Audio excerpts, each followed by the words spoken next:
Hey, everybody. Welcome. Happy Friday. I have a couple of preliminary things I want to talk about before we get started. My pet wrangler is out of town, and so if you hear dogs barking, that is why.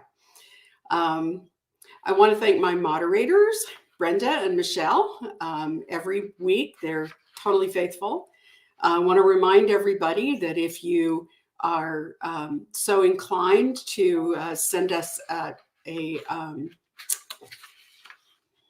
super chat. I kept wanting to say Snapchat, and I knew that wasn't it. A super chat. All of those super chats go to our moderators, and thank you so much for supporting them because I couldn't do this without them. Tonight, I want to talk a little bit about scientific evidence and when is it for real and when is it just junk science. And then after we finish up that discussion, then we'll take questions. If you really want to help our moderators out, please hold your questions until we call for questions, because that way they'll know to look for your questions and they'll be much easier to find them and post them for me. We finally got the technology down so that they can post questions for me and I don't have to keep track of the chat because y'all know I can't walk and chew gum at the same time. So with that, please subscribe, like. If you do, please sign up for notifications. Right now, we're only doing Friday night lives, but as the trial gets closer and during the trial, particularly if there are not going to be any cameras in the courtroom, I'm going to be there and I'm going to be your conduit to what's going on in the court. So let's get started. I made a few notes because I wanted to be sure and cover some things. Back about the turn of the century, so late 1800s, early 1900s, the turn of that century, we started hearing about developments in technology.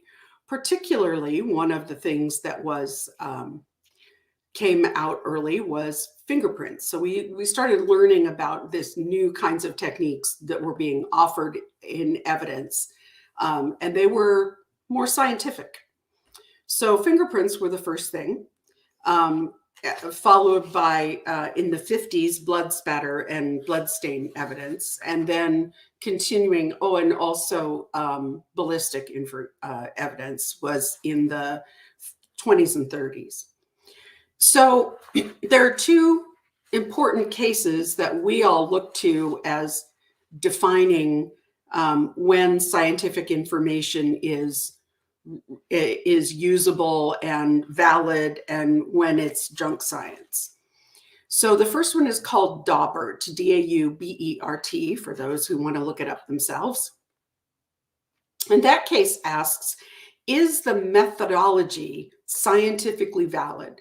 So is this a process or a theory that has been proven to be reliable and to produce good results? The next case is Fry with an E, and that question is the methodology generally accepted in the field? Here's where things get tricky, because we're going to see what happens when people drink the Kool-Aid and scientists fall into line and believe other scientists in the same way that a lot of people do in a lot of other disciplines. The reason I thought we ought to address the issue of junk science versus reliable evidence is because this week in the Vallow Daybell case, a report was filed talking about CAST. Now, CAST, I have to get the right acronym down, but CAST stands for Cellular Analysis Survey Team. This is, and we're going to talk a lot more about CAST in a little while, but the reason why I thought it would be interesting to talk about scientific evidence in general was because that came up in the Daybell case. So one of the early ways that we see this development of maybe the herd mentality in science is in blood spatter information. So in 1957 in California, the Supreme Court set a precedent for the science of blood spatter. The California Supreme Court recognized that blood spatter was a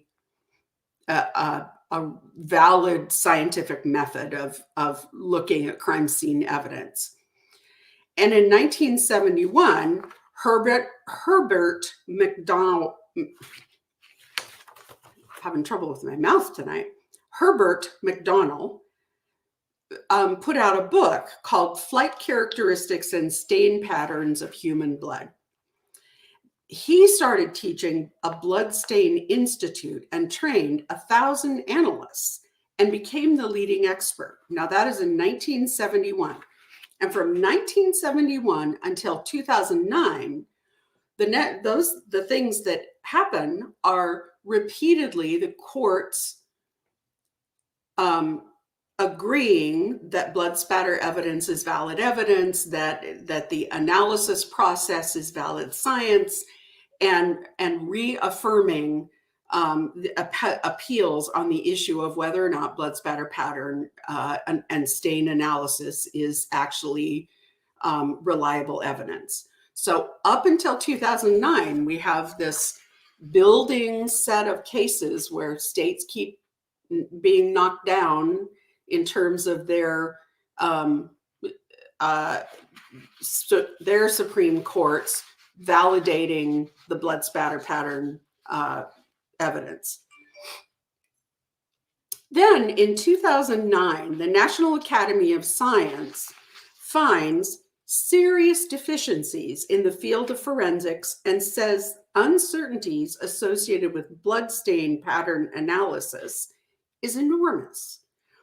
It's a very subjective science. So suddenly you have the National Academy of Science looking at some of the evidentiary matters that we have taken for granted are valid scientific methods and saying, maybe not so fast. Maybe these scientific methods are not as grounded in the science and as grounded in the accepted, although they may be widely accepted in the field, they may not be particularly grounded in the science.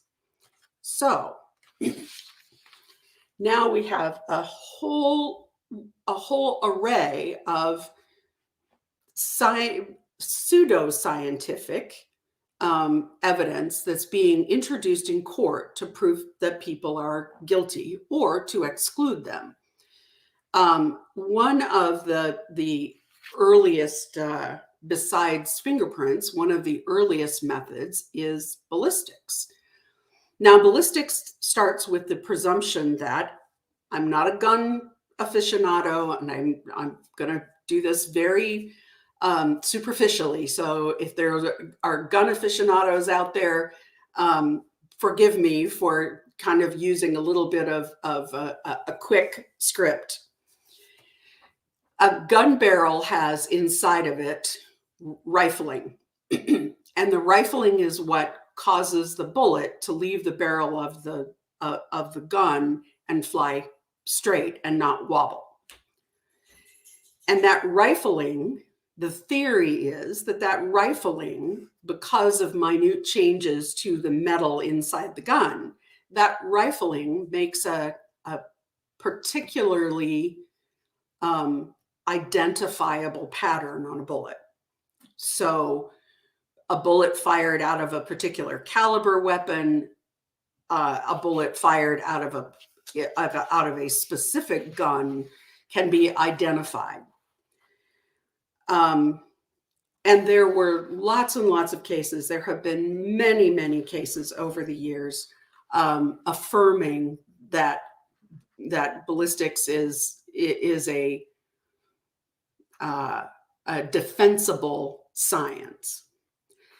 So it was caused a lot of consternation in the criminal justice system when the National Academy of Sciences announced that there were many of these kind of assumed scientific methods that they found were much less than reliable. Those included blood spatter, ballistics, fingerprints, polygraphs, hair and fiber. And now we have this question about the caste system. So in ballistics, while it isn't very, now we're calling into question the science of being able to say this specific gun fired this specific bullet. Now what specialists are able to say is they can point out similarities, but they can't exclude every other gun in the world. So it's not outside the realm of possibility that some other gun could have fired that bullet. And that is really weakening the field of ballistics. Now, the other place that ballistics is often used is in trajectory. And that makes a huge amount of sense because what you're really doing is you're saying the only place this bullet could have come from is this specific place because of the trajectory of the bullet. You just track the path of the bullet back. And, you know, this is why people say absolutely categorically that John F. Kennedy was killed from a shot from the book repository and not from the grassy knoll, because the trajectories of the bullets don't line up. Those of you who are old enough to remember that controversy.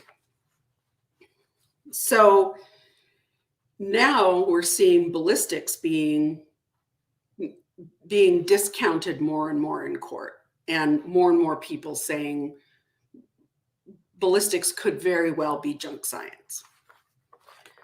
So the other thing that has come up and people have asked questions about in that is polygraphs. Polygraphs are notoriously unreliable, and courts have absolutely categorically refused all the way up to the US Supreme Court to recognize that polygraphs are anything other than junk science. And if you want examples, a perfect example is the fact that there was a man in this Seattle area. No, I take that back. I'll get to him in a minute. There was a man, his name was Bill Wegerle, I think.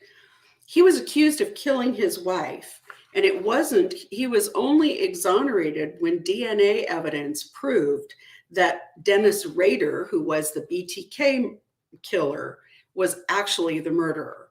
When Dennis Rader's DNA turned up, then they were willing to discount the husband in that case. Before then, he flunked a polygraph.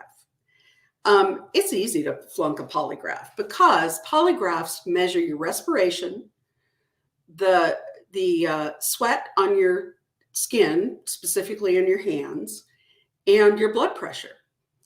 And those are things, bodily functions that you can't necessarily control, although some people say they can, and that often react to an emotional stimulus that has nothing to do with whether you're telling the truth or not. I think probably polygraphs have never gone away because law enforcement loves a polygraph.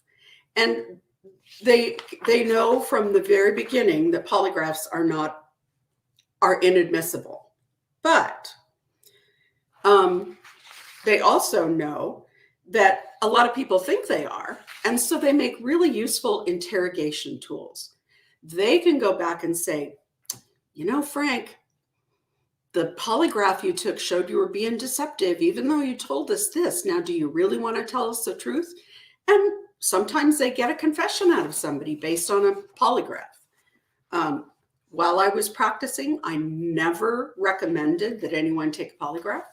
If I had a client who insisted that they wanted to take a polygraph, we always arranged it privately so that we did not have to share the results with the defense or with the prosecution. And I would never allow law enforcement to administer a polygraph to a client. One of the most interesting facts is that Gary Ridgway, who was the Green River Killer, one of the most prolific serial killers in history, passed polygraph not once, but twice. So I think that, you know, the upshot is that polygraphs are really inherently unreliable. The same with human hair and fiber evidence.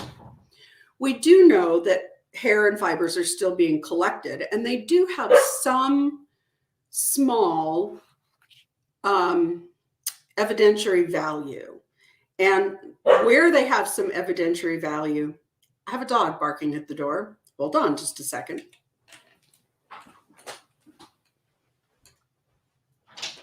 Bindi, quit being a brat.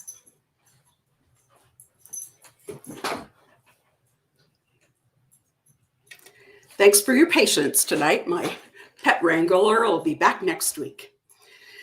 One of the things about hair and fiber is hair is able to be analyzed for DNA. So to the extent that hair can be analyzed for DNA, it's still useful. There, you can make comparisons, for example, of fibers.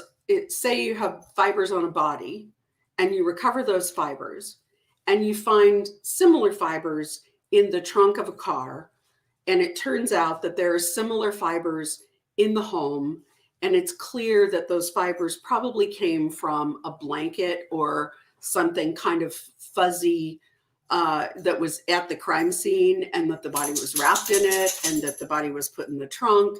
You can kind of make that circumstantial evidence link because you have those fibers and they're all similar to one another.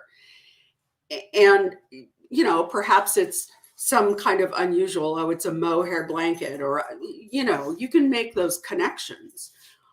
But where it doesn't work is where you say, did this particular hair come from this particular person? Because the hair on your own head can vary broadly from where it comes. Is it close to your scalp? Is it close to the ends of your hair where the hair is more worn? I mean, there's a number of variables when it comes to human hair. So they probably can say, yes, it's human hair.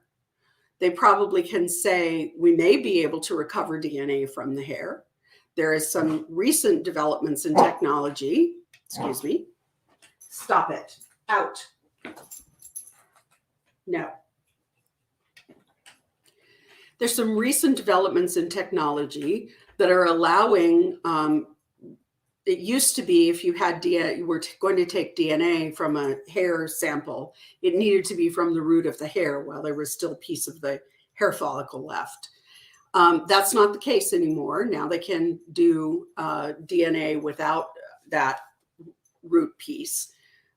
So there have been some advances in how we do DNA in hair.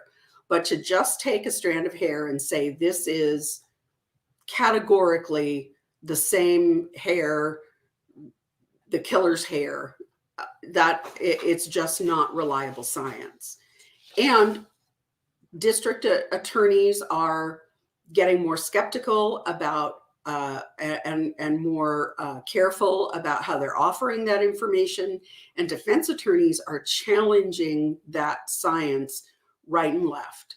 There are all sorts of national studies going on right now, all sorts of challenges to scientific information that was previously thought to be ironclad.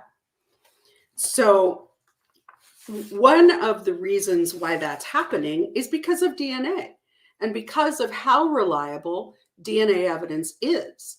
And the fact that people can be excluded 99.99% that they've been excluded or included as the person who deposited that DNA. It's very difficult to discount DNA because it has been proven over and over and over again. And the fact that we have a scientific process that is so reliable means that we're holding our other scientific methods of obtaining evidence, we're holding those bits to a higher standard. So we're looking for the kind of certainty that you can get from DNA evidence, and you're not going to get that from ballistics or from hair and fiber. One of the most interesting cases that I recall, and I was familiar with this case because it happened in Portland, Oregon, and I at one point lived in Portland, Oregon. So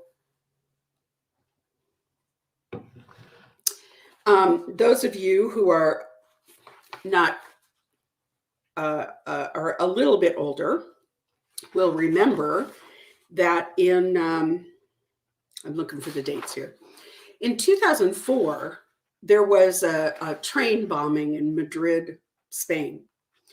It was thought to have been done by Muslim terrorists, Islamic terrorists, and there began this worldwide global search for the bombers. And one of the things that happened was they recovered a plastic shopping bag, a plastic grocery bag. And it had detonators in it. And on that bag was a partial fingerprint of one of the bombers. So they sent out this worldwide alert, and it was processed through the FBI, and the FBI came up with a hit in Portland, Oregon. Now, how this person came up on the FBI radar, anytime as a lawyer, when you get admitted to the bar, the first thing they want is your fingerprints. Anytime you're in the military, the first thing they do is take your fingerprints.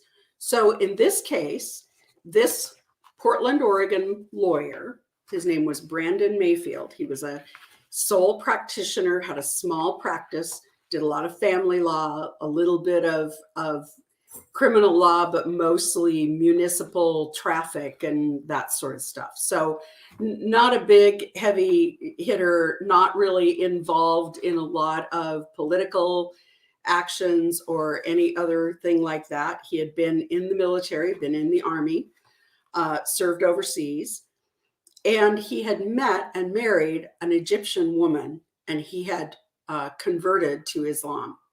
So the two things that they had to connect him to in any way to anything having to do with Middle Eastern terrorism was the fact that he had a Muslim wife and he had converted, and that at one point he had represented in a child custody case a person who had been accused of training terrorists. That was the only connection. Well, the FBI descended on this poor guy. They got FISA warrants. FISA was the expanded warrant process for Homeland Security after 9/11. They went and got warrants. They tore his law office apart. They, in spite of the fact that he had confidential information in his office that applied to his clients, they took a bunch of his files. They searched his home and terrorized his family, and they arrested him and they held him for 2 weeks. Now, this was in spite of the fact that the Spanish officials had already said the FBI sent Spain Brandon Mayfield's fingerprints and said, hey, we got a partial match. This was only a partial fingerprint, wasn't a complete fingerprint. We got a match on this partial print. And the Spanish officials came back and said, nope, he's not our guy. That we don't think they match. In spite of that, they held this man for 2 weeks. Not only that, But they completely destroyed his reputation because he was a lawyer in town. And there were way too many people who were willing to jump to the conclusion that because he was Muslim, and because he had a Muslim wife, and because he belonged to a local Muslim church, that he was somehow connected to the Madrid bombing. And it took him years to restore his reputation. He definitely became an activist for people who are wrongly accused and wrongly convicted. But it hit a little too close to home for me because I was a lawyer in Portland, Oregon at the time, and it was, or had been just before that, and it hit a little too close to home. The very idea that my partial fingerprint, a fingerprint that I gave the government in good faith, when I entered the bar and when I entered the military, could be somehow wrongly connected to such a terrible crime, and that my life and my family and my livelihood could suffer forever for that. So the last thing I want to talk about is caste. Now, the reason why this came up is because, if you recall, the FBI used Alex Cox's telephone, and they were able to pinpoint where he was, what part of the backyard he was in when he was in Chad Daybell's backyard. They were able to pinpoint the area near the fire pit and the area under the tree as two areas where Alex Cox had spent some period of time in Chad Daybell's backyard. Now, if you know anything about cell phone information, and I am not a tech wonk,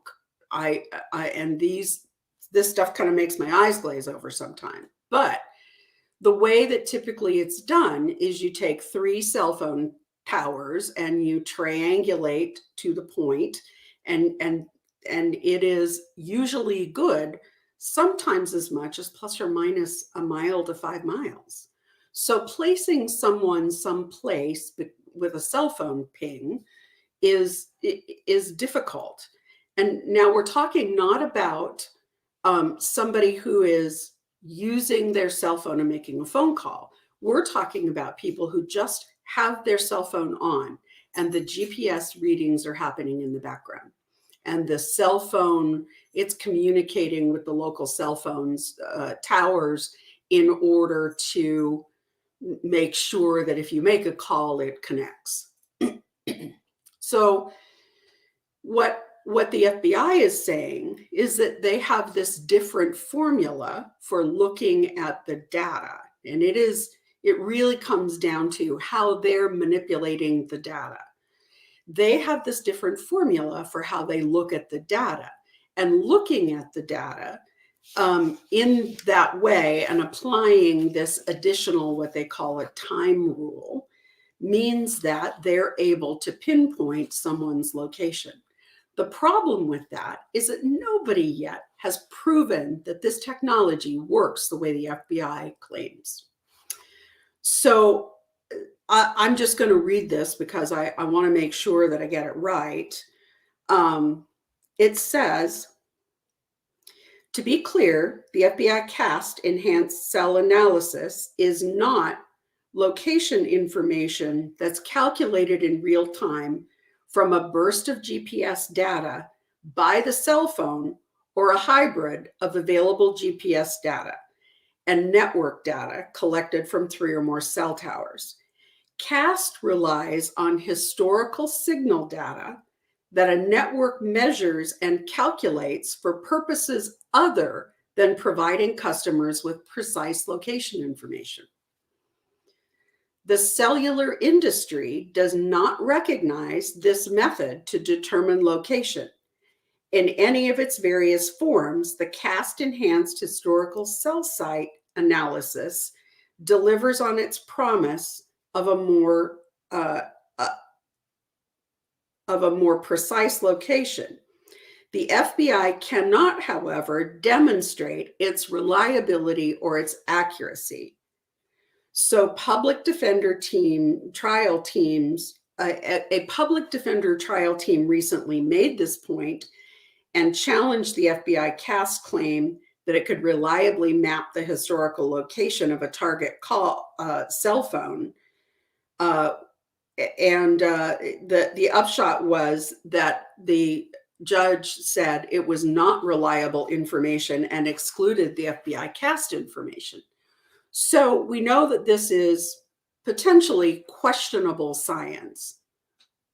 So how is it going to affect the Daybell case? Well, we know that the FBI was suspicious because Alex Cox's phone the CAS data showed that it was in Chad Daybell's yard. Now, there were other things that caused the FBI to be suspicious. Chad's text messages to Tammy about the raccoon and burning the tree debris, and all of those things were also suspicious pieces of that puzzle. The question is, if you don't have the CAS data, if the CAS data gets thrown out, then do we have the inevitable discovery of the bodies without the CAS data? So that is going to be an interesting question. Now, in this case, what we don't have is an illegal search. So oftentimes, if there is an illegal search, what is turned up in the search, then the court says you can't use anything that was turned up in the search because it's what we call fruit of the poisonous tree. That is if there has been an illegal search. This was not an illegal search. They had a search warrant. They had a search warrant to look everywhere. They had cadaver dogs out there. There were other clear indications of where those bodies would be. So I'm not sure that the FBI saying, or the judge saying, I'm not going to recognize the viability of the CAS information necessarily means that the search of their backyard is going to be a problem as well. It's sort of, they followed the breadcrumbs, but there were other breadcrumbs besides just the CAS data that led them to Chad's backyard. And there are they used other methods to discover where the bodies were, other than just saying, well, we think it's about here because the CAS data said so. So I don't think there's any danger that the discovery of the bodies or the evidence that was turned up in Chad's backyard is going to be thrown out. But it is possible that the FBI's CAS information may not be allowed in. It appears, because some of this stuff is sealed still, it appears that John Pryor was asking for that information, and that the DA has provided him with that report. Again, a lot of it's sealed. All we're doing is trying to glean from the captions in the filings what was in the documents. So that said, I think I've gone through all of the things that I wanted to talk about today about junk science. I think that the important thing to remember is that it's always on the table. At any given moment, someone may say, a defense attorney may say, I am very sorry. However, I don't believe that this particular technology is reliable enough. I don't believe the science is reliable enough. And as we've seen, having something be generally accepted in the field is simply not sufficient, because we have this herd mentality and this idea that sometimes scientists drink the Kool-Aid too. So I think anytime there is an issue having to do with technology, the defense is going to raise those issues. I'm surprised we haven't seen them sooner, but I think we're going to see more of that.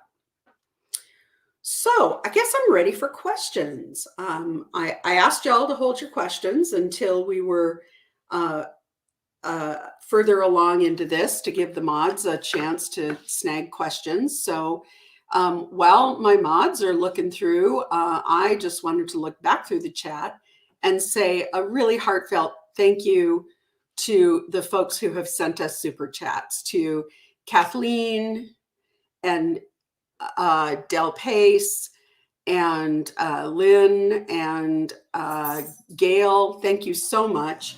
I just want to remind everybody that all of those donations go directly to our moderators because I appreciate them and couldn't do it without them. So, so let's talk about some questions. I think that it's interesting. Well, Michelle and Brenda are looking for some questions. I think it's interesting that one of the places that gets Daubert challenges more often than any other type of criminal case are DUI cases and challenging the breathalyzer. And there is an entire body of research and information about the breathalyzers and how reliable they are and how unreliable they are. And it's a fascinating, but there are lawyers who do nothing but challenge breathalyzer results in DUIs. And a lot of that has to do with the fact that most states have a presumption that if you refuse the breathalyzer test, it's a presumption that you are intoxicated. So there are a lot of people who take the breathalyzer test and flunk it. And then there are a lot of lawyers who challenge those intoxilyzer results.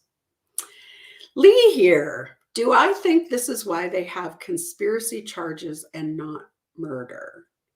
Oh, with the I think what you mean is because of the CAS data. I don't think so. I think it has been very difficult for the prosecution to pinpoint the exact method and location of the murders. And but there is copious information about the conspiracy. And because conspiracy to commit murder carries the same penalty as the underlying offense, I think it was easier to make the case for conspiracy than for the actual murder. I think that if there is a weak spot in the prosecution's case, I think it is that they don't have clear information about the exact mechanism and the exact location. So, oh, that's a good question. If Chad or Lori passed away, would that make it more difficult or easier to throw blame at the other? Well, as we've seen with Alex Cox, it's much easier to throw blame on Alex Cox because he's not here to defend himself. And because hearsay information comes in if the declarant is deceased. So there's a lot of information that can be presented to say, hey, Alex wasn't a good guy. He was not a good person. He was the guy that everybody was afraid of. And it's no shock that he was the one who committed these murders. So, I mean, I think both Lori and Chad have the opportunity, at least, to make that argument. And so I think it's easy to see from that it would be simpler if one or the other of them died, for the other to make the argument that it wasn't me, it was them, because they're not around to defend themselves. So what about Alex's cell phone ping about a mile away from the Daybell home on the night Tammy died? Will the defense say Alex was actually in the home and not in the parking lot a mile away? That's an excellent question. We don't know the nature of that ping. Is it another cast triangulation, or did he actually use his telephone and it's different just having the phone in your pocket as opposed to using the phone from a particular location. My understanding, and once again, I'm not the expert, my understanding is if you make a telephone call from that location, it is easier to pinpoint where you are. So, but it is possible that they could say, well, Alex actually was in the home. You know, this kind of triangulation isn't that reliable, and he could have been a mile away or he could have been in the home. But where they have him located is in a parking lot nearby, which makes you wonder if he was there to be backup, just in case Chad couldn't go through with it. Either way, I think that information will be important for the jury to hear. If it's CAS data, that the jury hearing it is going to depend on whether or not the judge lets that CAS data in. Kathleen, so is DNA the most reliable evidence? How can they prove conspiracy if they don't find DNA for all involved? So yes, DNA is the most reliable evidence. It is the most reliable scientific evidence. Let's put it that way. It is the most reliable, most heavily proven and tested, and so yes, it is the most reliable scientific evidence. But evidence comes in all forms. Evidence is the testimony of a witness. It's documents, it's photographs, it's I mean, any tangible thing, any statement, anything is evidence. And, you know, sometimes people talk about, oh, well, that's all just circumstantial evidence. Well, circumstantial evidence is evidence, and jurors are instructed that if you can find from the circumstances surrounding this case that XYZ happened, you can infer that. You can make a reasonable inference that if Alex Cox was in the parking lot a mile away from Chad Daybell's home, that he was there for an untoward reason, you can infer that he was there to provide backup in case Chad couldn't go through with the murder. So how can they prove conspiracy if they don't find DNA for all involved? Well, there is a lot of electronic information that supports the conspiracy. There are text messages back and forth. There are photos back and forth. I mean, there's a picture in Lori Vallow's iCloud of her taking pictures of ammunition. Clearly, she was out shopping for bullets and they were sent to Alex. So clearly, she was out shopping for bullets and asking Alex, are these the right kind? So you can infer from that they were conspiring to commit a crime. Now, it could have been her being close to the local sporting goods shop and him saying, pick me up some bullets. I'm going target shooting. You know, there could be a different explanation for that. But the jury could infer, if there's other information that supports it, that she was out shopping for bullets for him. So there are many ways to prove the conspiracy, even if they don't find DNA from all of them. The interesting thing is going to be whose DNA is on the tools that are that were in the shed. That was the DNA that was such small samples that it was going to have to be consumed. And it looks from the recent filings like those results are back. So, but that only means that John Pryor is going to be trying to find an expert who will be able to review those findings. So John Pryor's got a lot on his plate. I cannot imagine trying to do my first death penalty case as a sole practitioner. And for those of you who may not know, I have not done death penalty cases. I chose not to get death penalty qualified because I lived in a small town and I had a child that was going to school, and I didn't want that kind of exposure where my kid was going to school and having people ask her about what her mom did. So, because I get that question every once in a while. While we're looking for another question, I wanted to say thank you to Gail and Christine, who I had lunch with this week, who are viewers and also neighbors living here in the neighborhood. And tonight I'm drinking red wine. It is Phantom wine that they brought me as a gift. So thank you for my Friday wine to Gail and Christine. Any other questions we want to talk about? There is a hearing coming up November 10th. There actually is a hearing coming up on November 9th. Someone did send me a question and ask about this, so I will address it. Y'all know, I know Scott Reich, and today he commented on the fact that he thought that Lori was back at the state hospital. I'm not sure that's accurate. I think we would have known if she was back at the state hospital. There would have been a commitment. The state hospital is not going to accept her until there is a court order ordering her to be committed.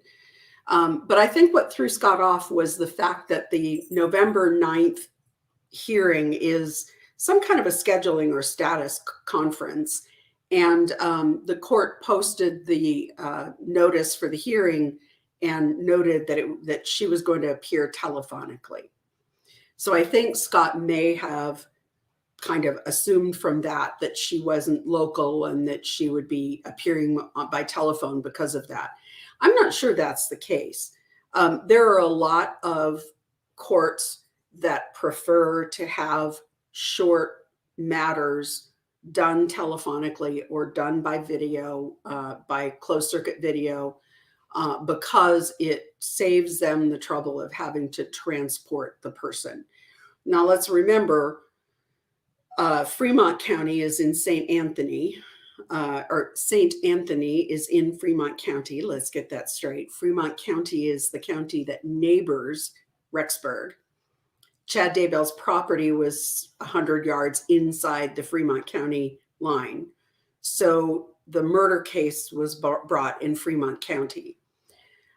Fremont County does not have facilities for women, prisoners, and so, or inmates, I guess, since it's county jail. They don't have the facility for women inmates. And so Lori is housed in Madison County in Rexburg. So that's about, I don't know, 15, 20-minute drive down the highway. And in order to organize that transport, you've got to have 2 to 3 deputies. You've got to have, the person has to be searched as they leave, searched as they come back. I mean, there is a lengthy kind of process that has to happen in order to transport someone to appear in person in court. So it makes some sense that the court probably said, this is going to be a 5-minute hearing. If that's the case, then there's no reason to go through all of that, transport her over here for 5 minutes and have her, it'll take the whole morning to get her ready, get her over here, get her back there. It doesn't make any sense. So probably just a more efficient, cost-effective way, and that would be to have her appear by telephone. It appears that the court is not allowing any video appearances. Maybe that's because they're concerned about the technology being hijacked. I don't know. But so she is probably going to appear by phone. I don't think that means she's at the state hospital, because I think we would need to see a commitment order before she's transported. That's the way it worked last time, and I can't imagine that it wouldn't work the same way this time. So any other questions? I want to say thanks to the 330 odd folks who are here with us live today. Thanks for spending your Friday night with us. Thanks for all of those who've shared my videos, who've retweeted my tweets, and starting to get the word out about the show. Please tell your friends Tell your Facebook groups. I'm not in any of the Facebook groups that are following up on this case. So if you feel the desire to do that, please post it in your Facebook groups. I'm trying very hard not to duplicate information in my newsletter that's on the show, so that if you get my newsletter, it's perfectly fine for you not to, it's perfectly fine for you to show up for the show, because it's not going to be the same information. So rest assured that it's not, we're not doing repetitive posts. So do we have any other questions? I want to thank everybody for joining us tonight. We're just at about the hour mark. I like to finish in about an hour. I think that's plenty of time to listen to me talk. And I know that it also frees up anybody who wants to roll over to talk with or to watch Lauren and John Matthias on Hidden True Crime. So hopefully you all do that. And I also want to say that if you are looking for a deep dive into some of the evidence that was released by the Arizona authorities, you can find that on Gigi's site, Pretty Lies and Alibis. So if my mods get around to it, it'd be great if you can post that, but it's Pretty Lies and Alibis. And she has an entire playlist of multiple episodes of going through in very, very minutely going through the evidence. So that's pretty interesting as well. Once again, thanks for y'all being here. I appreciate it. And until next week, let's get together. I did want to say one thing before I go. I don't watch the chat while I'm talking, because I don't walk and chew gum well, but I do every Saturday go back and read the chats. I do look at all of your comments that you post below, and so and I do answer as many of them as I can. If you have questions that we haven't answered, please email me at info@theloriVallowstory.com. And I'm going to say goodnight. Thank you so much to my mods. Thanks for everybody joining me. Have a great weekend, and we'll see you next week.